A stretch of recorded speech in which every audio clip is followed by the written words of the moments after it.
Hello friend, তোমরা কেমন আছো? আমি ভালো আছি।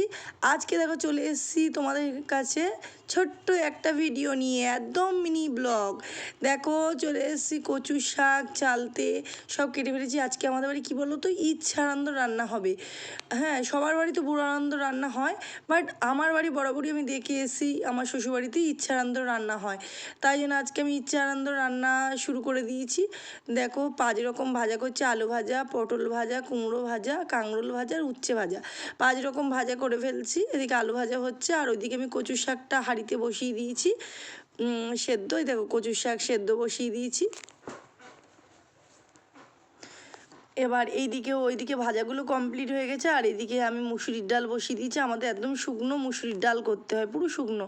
আর এইদিকে কচুর শাক সেদ্ধ হয়ে কচুর শাকও আমি বসিয়ে দিয়েছি।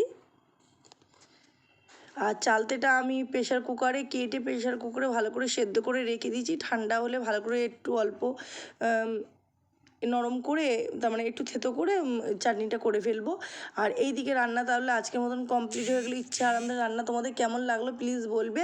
হ্যাঁ, এইদিকে দেখো কচু শাক ডাল সবই রান্না হয়ে গেছে, আর চাল কুমড়োর তরকারি। তাহলে আজকের মতন আমার মিনি ব্লগটা তোমাদের কেমন লাগলো প্লিজ কমেন্ট করে জানাবে। আর কার কার ইচ্ছা আনন্দ রান্না আছে আর কার কার বুড়ো আনন্দের রান্না আছে, এইটাও আমাকে কমেন্ট করে জানাবে। টাটা।